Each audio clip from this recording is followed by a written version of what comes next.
Gift बंटा हैला paper रे ना लिखा हैला किंतु मु दुर्घटना को मो जीवन रे नै कि आसिली कोन पाई आपण मान को प्रभु प्रेम करती एति पाई प्रेज द लॉर्ड हालेलुया एबे मु आपण मान को दुर्बलता को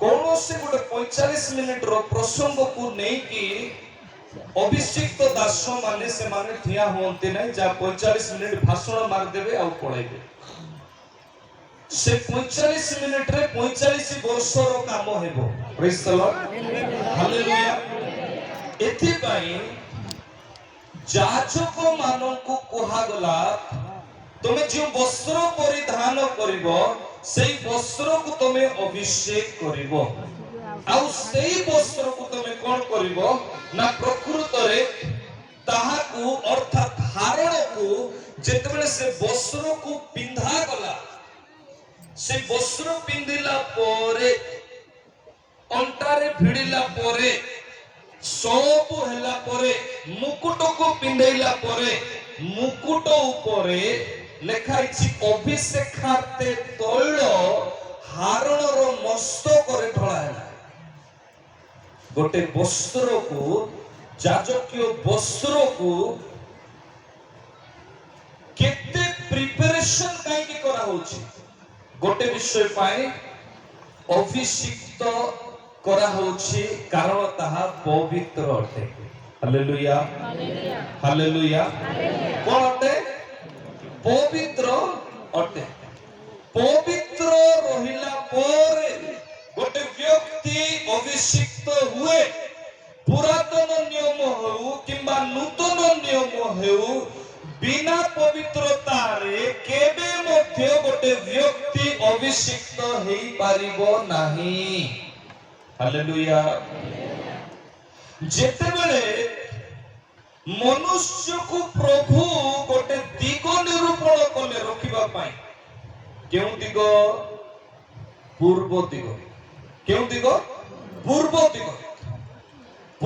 दिग जो निरूपण कले एदन उद्यान को जेते बेले रखा हैला आउ ए पूर्व दिगरो संपर्क सेते बेले जाय अछि जेते बेले पृथ्वी आरंभ हैला कोन हैला आरंभ हैला पुणी गोटे वाक्य टिके पढिबा प्रकाशित वाक्य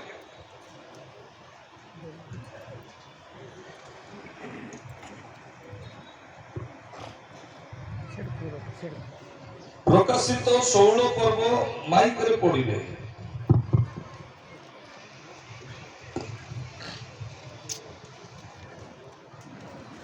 16 पर्वर 12 पद टिके पढो षष्ठ दूत मात्र परफरात नदी ऊपर ढाले तो हूँ पूर्व दिग ताउतरे भलरे से माइक कम करके से तो भाई पढो षष्ठ दूत अपना पात्र पुरात नदी ऊपर ढालिले षष्ठ दूत अपना पात्र फरात महानदी ऊपर ढालिले तहु पूर्व दिगरे आगमनकारी राजा मानक निमंते पथ प्रस्तुत हेबा पाई ताहा जल शुष्क होई गेला भलरे आ ध्यान दे सुनतु को दिग हां पूर्व दिग रु आगमनकारी राजा मानक निमंते पथ प्रस्तुत हैला प्रेज द लॉर्ड जेते बेले एदन उद्यान रे परमेश्वर मनुष्य को रखिले ता पूर्व दिग निरूपित थिला प्रेज द लॉर्ड जेते बेले प्रकाशित वाक्य रे जेते बेले अंत हेबो बा शेष हेबो आउ से शेष समय रे जा ईश्वर को क्रोधर समय 21 प्रकार विपद जेते बेले पृथ्वी रे आसीबो आउ 21 प्रकार विपद मध्यरु जेते बेले कि शेष 7 विपदरु अर्थात सत्य क्रोधर पात्ररु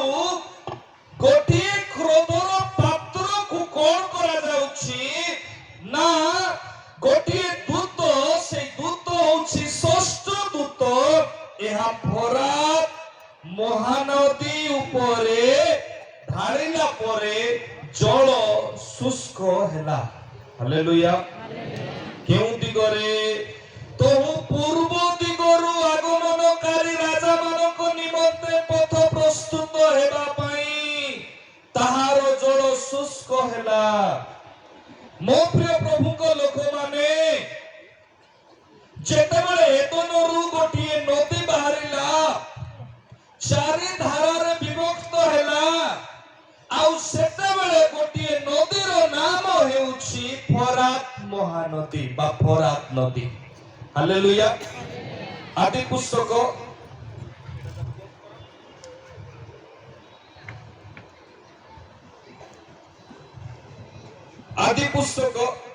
ତାର 2 ପର୍ବର 9 ପଦ ସର୍ବପ୍ରଥମେ 9 ଆଉ 10।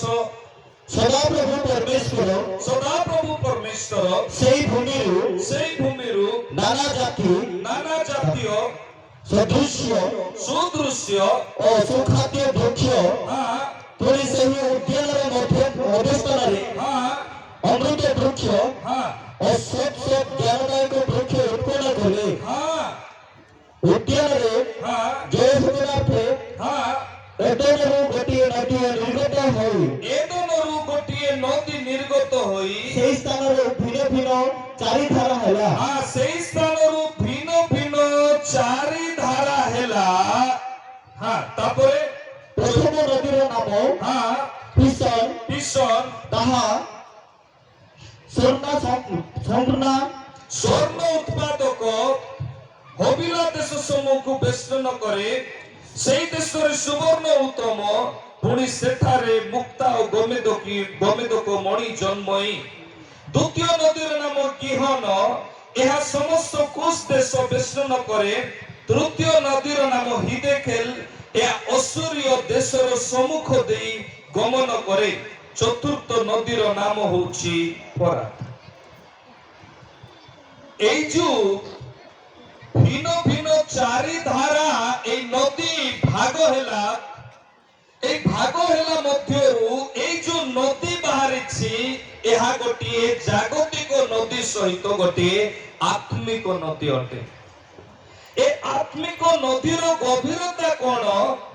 9 ପଦରେ କୁହାଯାଏ, ପୁଣି ସେଇ ଉଦ୍ୟାନର ମଧ୍ୟ ସ୍ଥାନରେ ଅମୃତ ବୃକ୍ଷ ଓ ସତ୍ ଜ୍ଞାନଦାୟକ ବୃକ୍ଷ ଉତ୍ପନ୍ନ କଲେ। 10 ପଦରେ କୁହାଯାଏ, ଉଦ୍ୟାନରେ ଜଳସେଚନାର୍ଥେ। Hallelujah, hallelujah. ଉଦ୍ୟାନରେ କଣ ଅଛି? ଜଳସେଚନାର୍ଥେ ଗଛ।